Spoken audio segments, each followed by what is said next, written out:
So all of us, when you mention the top 10 quarterbacks of all time, everybody puts Dan Marino in there. Everybody puts Dan Marino in. Never won a Super Bowl. Why does Lamar Jackson have to win a Super Bowl? That's one of the best players in the history of the league. I mean, last night, his defense is terrible. Derrick Henry didn't do much. He couldn't trust his kicker. Joe Burrow was on fire. He trailed 21-7. And he won the game. I mean, the Ravens were down 21-7, third quarter. You never thought it was over.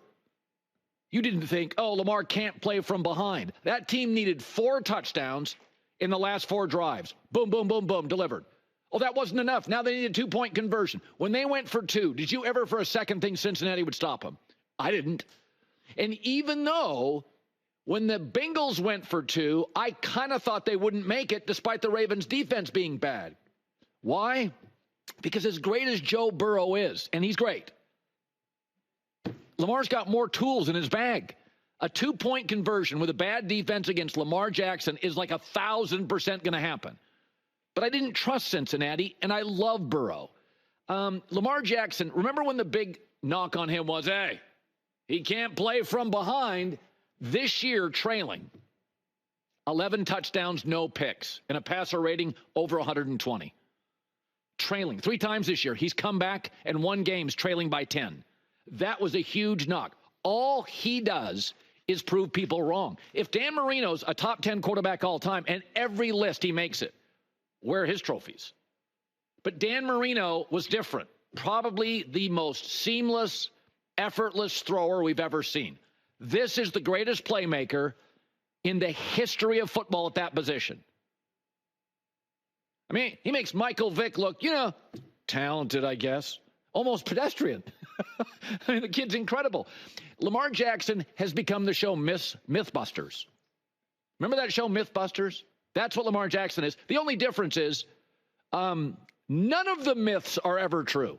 Okay, you still got that one where he doesn't win enough in the playoffs. Keep doubting this kid. Go ahead, keep doubting him. I mean, I watch him. This tiptoe thing down the defensive sideline. Like, what is that? I mean, if that was in high school against the high school defense, it would be insane.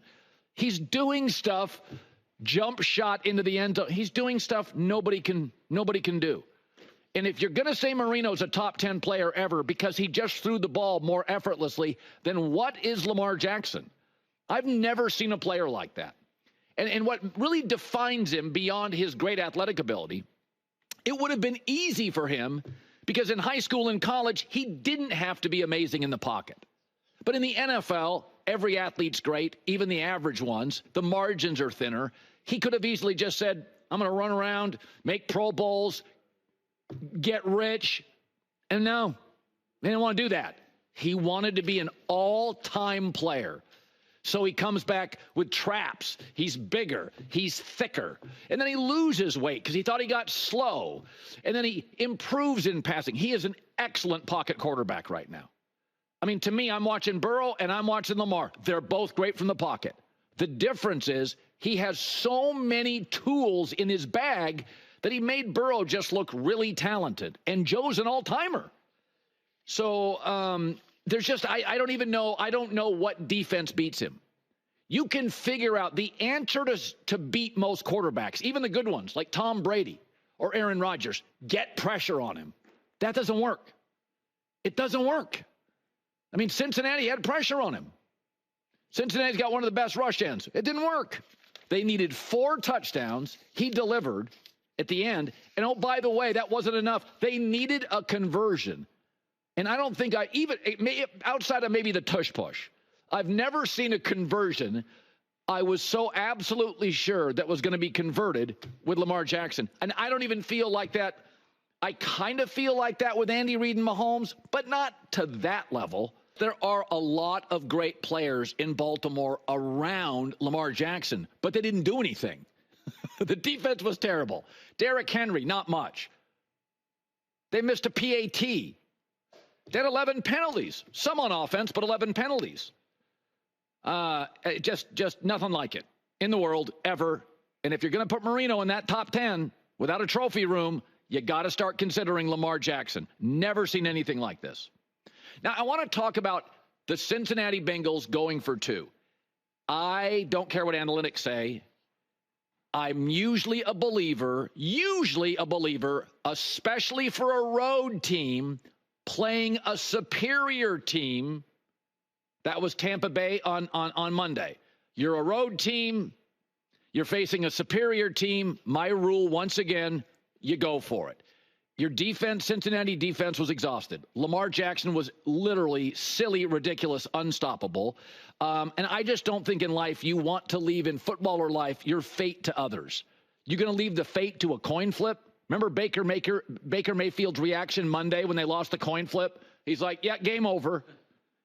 And the longer this game went on, the clearer it was Baltimore was the better team. And I'm always amazed by how many people in life allow others to control their fate. In life and in football, go for it. Take a swing. Don't leave it to others. Here's the other thing. When you get into these high leverage situations in any sport, it could be the end of an NBA game. Who's your best player? Joe Burrow, Jamar Chase. Give your best players the ball. I remember years ago, USC played Texas for a national championship. Lendale White was a nice player. Matt Leinart, Reggie Bush, make sure they control that fourth down. They didn't get it. Texas got it, came back, won. In these high leverage situations, Russell Wilson throwing in the Super Bowl, give it to Marshawn Lynch.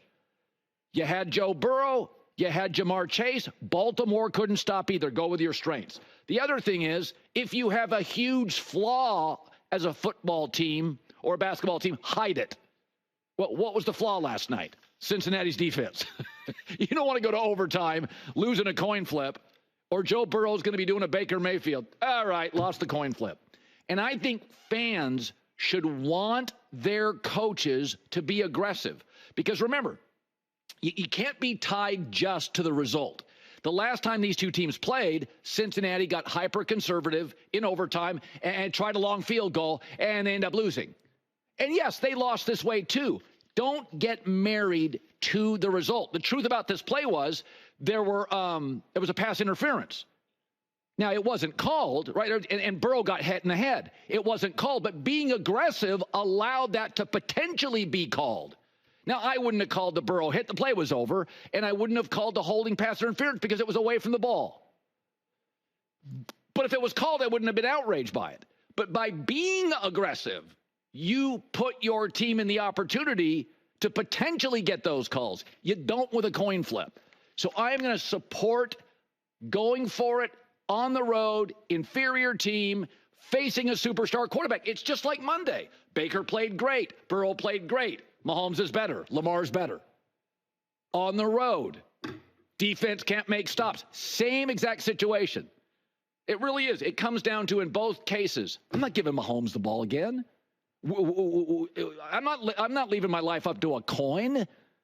I'm going for it. Well, I mean, they could have won both those games against Baltimore. Spend a little more money on defense. I mean, that Trey Hendrickson guy, by the way, is playing now. Remember, he was holding out off season. He leads the NFL in sacks. He was holding out all off season. And they still don't want to pay Jamar Chase or T. Higgins. I mean, that's not good for the locker room. That's not good for the culture and the vibe.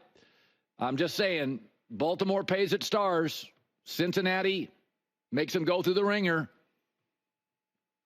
That would help winning games too. Improve the culture and the locker room and the vibe in Cincinnati. Hi, everybody. It's me, Uncle Colin. Subscribe here to get the latest from the herd, including exclusive behind-the-scenes videos and more, wherever you may be, however you may be watching. Thanks again for making us part of your day.